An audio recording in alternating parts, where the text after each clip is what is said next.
ससुराल की पहली चोरी। ये है सुनीता जी का परिवार। परिवार में उनके पति अनिल के अलावा उनका एक बेटा रोशन और बेटी दीप्ति है। जैसा हर मिडिल क्लास परिवार की इच्छा होती है, सुनीता जी को भी अपने बेटे के लिए एक सुंदर और सुशील बहू चाहिए और बेटी के लिए एक अच्छे शहर में मोटी कमाई करने वाला दामाद। दामाद की सूरत और बहू के गुण उनके लिए उतने ही जरूरी हैं जितने की खीर में मेवा। हो तो स्वाद दो गुना, ना हो तो भी काम चल ही रहा है। खैर, बहू की तलाश करते करते अंत में उनकी मुलाकात होती है दिल्ली पुलिस में सीनियर इंस्पेक्टर रमन से, जो अपनी छोटी बहन सुगंधा के लिए कोई अच्छा लड़का तलाश कर रहे थे। देखिए आंटी जी, हमारा बड़ा सीधा साधा परिवार है। मेरी बहन भी आप ये समझ लीजिए कि सर्वगुण संपन्न है, सुंदर, सुशील, पढ़ाई में सबसे आगे। बस अपने ही जैसा एक अच्छा परिवार तलाश रहे हैं हम सुगंधा के लिए।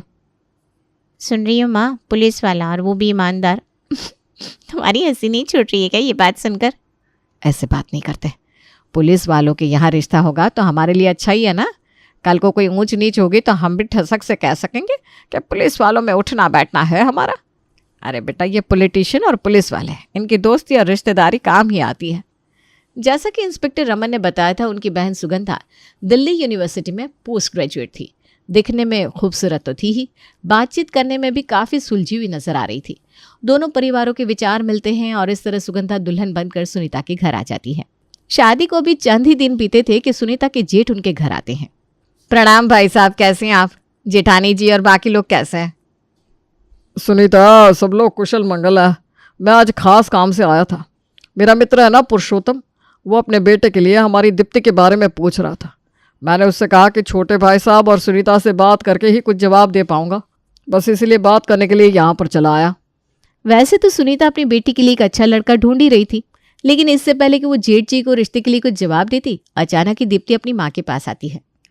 अरे मम्मी, वो जो मैट्रिमोनी साइट पर हमने कनाडा वाले लड़के के लिए इंटरेस्ट दिखाया था ना, उनकी तरफ से रिप्लाई आ गया है। उन लोगों को मेरी फ़ोटो बहुत पसंद आई है, मिलना चाहते हैं।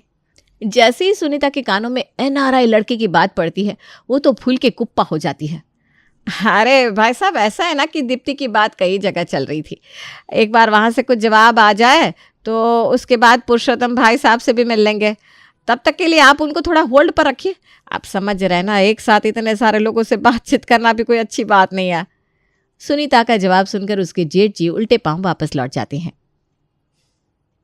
देख लीजिए मम्मी जी, मेरे कदम कितने शुभ हैं। आपके घर में जैसे ही मैं आई, तुरंत दीप्ति के लिए NRI लड़की का रिश्ता आ गया।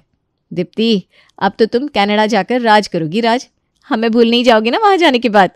क्या भाभी, आप भी अभी कहाँ रिश्ता पक्का हुआ है, अभी तो बस बात शुरू हुई है। जल्दी ही दीप्ति और कमल के बीच रिश्ते की बात शुरू हो जाती है। क्योंकि कमल कनाडा में रहता था, इसलिए वो लोग दीप्ति को देखने के लिए घर पर तो आते नहीं, लेकिन वीडियो कॉल पर शादी की बातें शुरू हो जाती है। ऐसा है बहन जी, हमारा कमल तो पिछले कई साल से कनाडा में जॉब कर रहा है, लेकिन हम चाहते हैं कि हम हिंदुस्तानी लड़की को ही बहू बनाकर लेकर जाएं। वैसे तो शादी के बाद दीप्ति को कमल के साथ कनाडा में ही रहना है, लेकिन बात बस इतनी सी है कि 8-10 महीने उसको थोड़ा इंतज़ार करना पड़ेगा। उसके बाद ही उसका कनाडा जाने का वीज़ा लग पाएगा। हाँ हाँ बहन जी, कोई दिक्कत नहीं है। 8-10 महीने की तो बात है। इतने दिनों के लिए ससुराल में आप लोगों के साथ रह लेगी वो। बाद में तो उसे कमल के साथ कनाडा जाना ही है। शादी और रिश्ते की बात शुरू होने के बाद कमल और दीप्ति के बीच में फ़ोन पर बातें होनी शुरू हो गई थी और दीप्ति अब पूरा दिन कमल के साथ फ़ोन पर बातें करने में बिजी रहने लगी थी। माँ जी, कल शादी में चलना है। आपने लॉकर से ज्वेलरी मंगा ली है ना? अरे ज्वेलरी मंगाने की क्या ज़रूरत है, वो तो तेरी शादी के बाद लाकर मैंने रखवाई नहीं है। सब मेरे पास ही रखी हुई है बेटा। आजकल ना आर्टिफिशियल का ज़माना है, आर्टिफिशियल पहनकर चल पड़ेंगे। माँ जी, अगर आपका मन नहीं है तो क्या आपका वो खानदानी हार आप मुझे पहनने के लिए दे सकती हैं? अच्छा चल, तू इतने मन से कह रही है तो ठीक है, कल शादी में तुम पहन लेना, मेरे लिए कोई बड़ी बात नहीं है। और नई नई उम्र में पहनने ओढ़ने का शौक होता है, इसमें कौन सी बड़ी बात है। दोनों सास बहू आपस में बातें कर रही थी, तभी काम वाली रेखा कमरे में आती है। भाभी, बाकी कमरों में सफाई हो गई है, इधर भी कर दूँ क्या? हाँ हाँ कर दे। चल बहू, हम लोग हॉल में चलकर बैठते हैं। एक कप चाय बना दे, उधर चाय पीते हुए बात करेंगे। रेखा को कमरे में छोड़कर सुनीता और सुगंधा दोनों हॉल में आ जाती हैं। कुछ देर बाद, बहू जरा देख कर तो आ, रेखा को सफाई करके गए हुए आधा घंटा हो गया, अभी तक ना उधर का पंखा चल ही रहा होगा। उसकी आदत ही खराब है, पोछा लगाने के बाद पंखा चलाकर छोड़ जाती है, जैसे बंद करने कोई और आएगा। तू ज़रा एक बार देख ले, और अगर पंखा चल रहा हो ना तो उसे बंद कर देना। ठीक है मम्मी जी, मैं जाकर देख लेती हूँ। बहू सुगंधा सास के कमरे में पहुंचती है तो देखती है कि दीप्ति कमरे से बाहर निकल रही है। माँ की कमरे का पंखा चल रहा था ना, मैं इधर से गुजर रही थी तो सोचा बंद कर दूँ। अच्छा किया, मम्मी जी ने मुझे पंखा बंद करने के लिए ही भेजा था। सुगंधा वापस रसोई में जाती है और अपना काम निपटाने लगती है। अगले दिन सुगंधा, सुनीता, दीप्ति सभी को शादी में जाना था।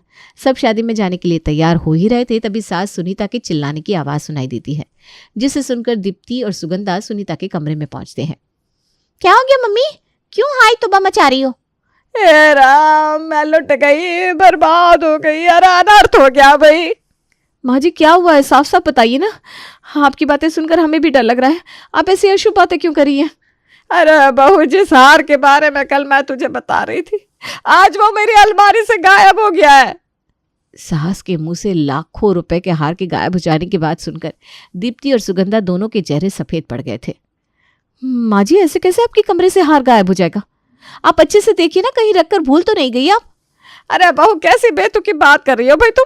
इतनी उम्र हो गई है मेरी, मैं कोई छोटी बच्ची हूँ जो हार रख कर भूल जाऊंगी? अरे भाई, बहुत संभाल कर रखा हुआ था मैंने उसे। तो फिर गायब कैसे हो गया?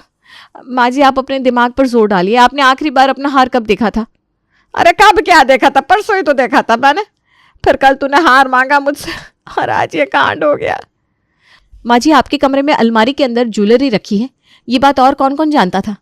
देख बहू, मेरा दिमाग ना पहले ही बहुत खराब है, अब तो ज्यादा थानेदार नहीं मत बन। मेरा दिमाग खराब है क्या जो मैं सारी दुनिया में अपने लाखों के हार का ढोल बजाती घूमूंगी? अरे कोई नहीं जानता था। भाभी आप छोड़ो ना ये सब, जिसने हाथ साफ करना था कर दिया। अब आप क्यों बार बार ये सब बोलकर माँ को परेशान कर रही है? आप ऐसा करो, माँ के लिए ठंडा पानी और एक अच्छी सी कॉफ़ी बना कर लाओ, उन्हें अच्छा लगेगा। ठीक है, अभी लाती हूँ। जब से सुनीता की अलमारी से हार गायब हुआ था वो बहुत परेशान थी, और वो भी क्यों ना, जिसकी नाक के नीचे से लाखों की चीज सरक जाए उसका परेशान होना तो लाजमी है। माँ जी अभी बहुत परेशान है, लेकिन पता तो चले कौन कौन उनके कमरे में गया था। अभी थोड़ा वेट करती हूँ, फिर धीरे धीरे माँ जी से सच निकलवाऊंगी। इधर सुनीता ने पूरे घर में हाय तौबा मचा रखी थी, और उधर घर में सभी लोग अपने मन को तसल्ली देने के लिए अपनी अपनी अलमारियां चेक कर रहे थे। खैर घंटों की मेहनत के बाद उनके हाथ कुछ नहीं लगता और ये बात कंफर्म हो जाती है कि हार चोरी हो गया है। अगले दिन सुबह। अरे बहू, सुबह सुबह कहाँ जा रही हो? माँ जी मैं अपने भाई से मिलने जा रही हूँ, शाम तक लौट आऊंगी। कुछ देर बाद दीप्ति भी तैयार होकर घर से निकलने लगती है। अरे पहले बहू सच सवर कर निकल गई, अब ये भी कहीं जा रही है? क्या बात है, आज के दिन ही सबको काम दिखाई दे रहा है क्या? अरे ये दोनों तो निकल गई चमक कर, और ये रेखा अभी तक नहीं आई, फोन करके देखती हूँ। ए रेखा, तू अभी तक आई क्यों नहीं? टाइम देख कितना हुआ है। वो मैडम मैं नहीं आ पाएगी, मेरा मतलब है 2-4 दिन की छुट्टी पे है मैं। ये लो, ये 4 दिन की छुट्टी पर ये चल क्या रहा है, मुझे तो कुछ समझ में नहीं आ रहा। 3 दिन बाद। माँ जी हम लोगों को कल हनीमून के लिए निकलना था। सूरज कह रहे थे आपके पास कुछ कैश है, आप 1 लाख मुझे दे दीजिए, वो आपके अकाउंट में पैसे जमा करवा देंगे। ठीक है बेटा, थोड़ी देर बाद ले लेना। शाम का चाय नाश्ता चल ही रहा था, तभी प्लम्बर आता है। अरे भैया आओ, मेरे बाथरूम में लीकेज हो रहा है, चलो मैं आपको दिखा देती हूँ। सुनीता अपने कमरे के अटैच बाथरूम में प्लम्बर से काम करवा रही थी, तभी बेल बजने की आवाज़ आती है। अरे बहू तो अभी बाहर गई हुई है, मुझे ये दरवाज़ा खोलना पड़ेगा। सुनीता दरवाज़ा खोलती है तो बाहर एक कुरियर वाला आया था। कुरियर लेने के बाद सुनीता दरवाज़ा बंद करके वापस अंदर आ जाती है। कुछ देर बाद प्लम्बर अपना काम करके लौट गया। अरे बहू कहाँ चली गई थी तू अचानक? मैं बाथरूम में लीकेज सही करा रही थी तो वो कुरियर वाला कितनी घंटे बजा रहा था, फिर मुझे ही अंदर से आकर दरवाज़ा खोलना पड़ा। हाँ माँ जी, वो मेरे फ़ोन में नेटवर्क नहीं आ रहा था ना, तो मैं ज़रा एक कॉल करने के लिए बाहर गई थी। अच्छा चल, तू पैसे मांग रही थी ना, आजा मेरे कमरे में, मैं तुझे थमा देती हूँ। सुनीता जाकर अपनी अलमारी खोलती है तो उसका मुंह खुला का खुला रह जाता है। बहू मुझे चक्कर आ रहे, हे भगवान ये क्या हो गया, ये सच नहीं हो सकता। माँ जी क्या हो गया आपको, मैं डॉक्टर को बुलाऊं? बहू 1 लाख क्या, मेरी अलमारी में 1 फूटी कौड़ी तक नहीं है, ये देख खाली पड़ा है लाकर। माँ जी आपके कहने का क्या मतलब है, गहनों की तरह कैश भी चोरी हो गया? बेटा सूरज की शादी के बाद जो भी कैश बचा था सब मैंने अपनी अलमारी में रख लिया था, पूरा 4 लाख। बेटा बहुत बड़ी चपत लगी है मुझे, अब यह गम तो मेरे मरने के बाद ही जाएगा। तू जल्दी से फ़ोन कर सूरज और अपने पापा जी को, मेरी आंखों के आगे अंधेरा छा रहा है, बहू मुझे कुछ हो जाएगा। सुनीता जी ने कोहराम मचा दिया था। सासू माँ की ऐसी हालत देखकर बहू सुगंधा ने जल्दी से अपने ससुर और पति को फ़ोन करके घर बुला लिया। मामला वाकई बहुत गंभीर था। एक के बाद एक घर में चोरियां हो रही थी, और चोरी भी कोई ऐसी छोटी मोटी नहीं, सीधा लाखों की चपत लग रही थी हर बार। तुम पहले ये बताओ भाग्यवान कि तुम्हारे कमरे में कौन कौन आया था? अब क्या बताऊं जी, आज तो प्लम्बर भी आया हुआ था घर में। दरवाजे की घंटी बजी तो थोड़ी देर के लिए बस मैं दरवाजे तक गई थी। कहीं ऐसा तो नहीं कि उतनी देर में ही मौका पाकर उस प्लम्बर ने ही मेरी अलमारी पर हाथ साफ कर दिया?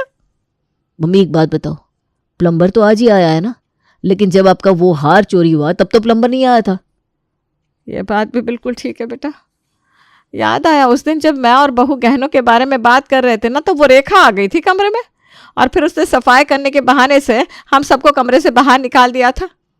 कहीं ऐसा तो नहीं कि ये सारा कांड रेखा ही कर रही है? नहीं नहीं भाग्यवान, अरे रेखा ईमानदार है, आज से थोड़ी ना काम कर रही है हमारे घर में। 10-15 साल हो गए, आज तक कभी 1 रुपया इधर से उधर नहीं किया उसने। ऐसा कैसे उसके ऊपर इतना बड़ा इल्ज़ाम लगा दे? तो आप ही बताइए मैं क्या करूं, किसके ऊपर इल्ज़ाम लगाऊं? किसी ने तो चोरी की है ना, और रुपये पैसे देकर अच्छे अच्छे का ईमान डगमगा जाता है। मम्मी आप ऐसा करो, आपने जहाँ जहाँ ज्वेलरी, पैसा, गहना वगैरह रखा हुआ है ना, पहले सब चेक करो, पता तो चले घर में से क्या क्या गायब हुआ है। अभी तो हमें सिर्फ उन्हीं चीज़ों के बारे में पता है जो आपने चेक किया। बेटी की बात सुनकर सुनीता जी खुद को संभालते हुए अलमारी खोलकर बैठ जाती है और एक एक करके ज्वेलरी के बॉक्स खोलकर चेक करने लगती है।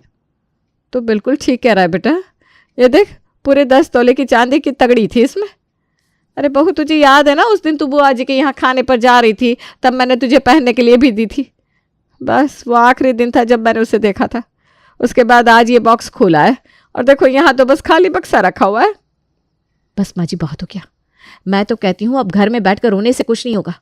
हम लोगों को बात की तह तक जाना चाहिए, पता तो लगे आखिर घर में से सामान चोरी कैसे हो रहा है। मैं अपने भैया को फ़ोन करती हूँ, बहुत बड़े बड़े केस सुलझाते हैं मेरे भैया। इतना कहकर सुगंधा फ़ोन लेकर कमरे से बाहर चली जाती है और अपने भाई को घर में हुई सारी घटनाओं के बारे में बताने लगती है। दूसरी ओर, मम्मी एक बात बताओ, आपको ऐसा नहीं लग रहा हर बार जब चोरी हुई है तो चोरी का संबंध कहीं ना कहीं भाभी से है? अरे क्या बकवास कर रही है, कहना क्या चाह रही है, खुल के बोल। देखो माँ, उस दिन जब भाभी ने हार मांगा उसके बाद ही हार चोरी हुआ। फिर भाभी ने आपसे कैश मांगा तो कैश गायब हो गया। बुआ जी के यहाँ भी भाभी चांदी की तगड़ी पहनकर गई तो तगड़ी गायब है। भैया की 10,000 की डिजिटल वॉच, आपका डायमंड का हार, हर वो चीज़ जिस पर भी भाभी की नज़र पड़ी है वो गायब हो गया है। और एक बात समझिए, भाभी कुछ ज़्यादा नहीं उछल रही, कभी इसके ऊपर शक कभी उसके ऊपर शक, बातों को गोल गोल घुमा रही है वो। मुझे तो भाभी पर ही डाउट हो रहा है। और वैसे भी कितने दिन हुए हैं, इतनी जल्दी किसी पर भरोसा भी तो नहीं किया जा सकता। मुझे तो ऐसा लगता है अपने भैया को बुलाना, पुलिस कंप्लेन कराना, ये सब उनकी सोची समझी साजिश है। आप देख लो मम्मी, मेरा काम था आपको अलर्ट करना। बात तो दिव्या एकदम ठीक कह रही है, मेरा सारा सामान बहू को दिखाने के बाद ही गायब हुआ है। कहीं सच में बहू ही तो ये सब नहीं कर रही? मम्मी आप ऐसा सोच भी कैसे सकती हो? अरे मेरी पत्नी आप लोगों को चोर नजर आती है क्या? वो बेचारी तो पहले ही इतना परेशान है कि घर में से सामान जा कहाँ रहा है, और आप उसी के ऊपर शक कर रही हैं। ठीक है, आने दो रमन भैया को, अब तो दूध का दूध और पानी का पानी होकर रहेगा। अरे वो रमन क्या दूध का दूध पानी का पानी करेगा, भाई है वो इसका, इसे थोड़ी ना थाने में ले जाकर बंद करेगा। मुझे तो ऐसा लग रहा है कि वो भी मिला हुआ है अपनी बहन के साथ। दोनों भाई बहन लाखों की ज्वेलरी बेचकर माला माल हो जाएंगे। माँ अपने मन से कहानी मत बनाओ, वो पुलिस वाले हैं, कोई चोर उचक्के नहीं है, और आज तक बहुत अच्छा रिकॉर्ड है उनका पुलिस डिपार्टमेंट में। 1 रुपए की भी रिश्वत नहीं खाई उन्होंने। अपने भाई से बात करने के बाद सुगंधा कमरे में आ जाती है। कुछ ही देर में सुगंधा का भाई वहां पहुंच गया था। मैं आप लोगों को बताना चाहता हूँ कि आपके घर में जितनी भी चोरियां हो रही है ना, इसमें किसी बाहर वाले का नहीं, घर वाले का ही हाथ है। इसलिए अपनी काम वाली, दूध वाला, कुरियर वाला, प्लम्बर, किसी पर भी शक करने की कोई ज़रूरत नहीं है। वो लोग गरीब ज़रूर है लेकिन ईमानदार है। अरे मतलब क्या है तुम्हारे कहने का? जब सुगंधा ने मुझे आपके हार की चोरी के बारे में बताया था, उसी समय मुझे शक हो गया था कि चोर आपके घर का ही कोई आदमी है। इसलिए मैंने आप सबके फ़ोन टैपिंग पर लगा दिए थे और आप सबके कॉल रिकॉर्ड चेक करने के बाद मुझे पता लगा कि चोर कोई और नहीं बल्कि आपकी बेटी दिव्या है। ये कैसे बेहूदी बात कर रहे हो आप? मम्मी बहुत अच्छे से जानती है चोरी आपकी बहन ने की है और इल्जाम मेरे ऊपर डाल रहे हो। मुझे पता था तुम इतनी आसानी से तो मानोगी नहीं, इसीलिए तुम्हारे कमल को भी मैं अपने साथ ही लेकर आया हूँ। हवलदार, जरा लेकर आओ फ्रॉड कमल को। रमन की इतना कहते ही हवलदार कमल को लेकर घर के अंदर आ जाता है। ये कमल कोई अनारा ही नहीं बल्कि भोली भाली लड़कियों को ऐसे ही अपने जाल में फंसाकर उनसे रुपया ऐड कर भाग जाता है। दिव्या ने जो भी किया कमल के बहकावे में आकर किया। रमन भैया ये क्या कह रहे हो आप? आपके कहने का मतलब है कि ये कमल मेरे साथ धोखा कर रहा था, इसलिए इसने मुझसे कहा कि अगर मैं किसी तरह से 10 लाख रुपए का इंतजाम करके उसे दे दूं तो अगले ही महीने शादी करके हम दोनों कनाडा शिफ्ट हो जाएंगे। और मैं इतनी बेवकूफ थी कि इसकी बातों में आ गई और बेवकूफी में अपने ही घर में चोरी कर बैठी। धोखेधड़ी के इल्जाम में कमल जेल चला गया था और दिव्या ने हाथ जोड़कर घर में सबसे माफ़ी मांग ली थी। इसलिए सुनीता और उसके पति ने उसे माफ़ कर दिया, लेकिन उसे अब जीवन भर के लिए सबक मिल गया था कि हर चमकती हुई चीज़ सोना नहीं होती।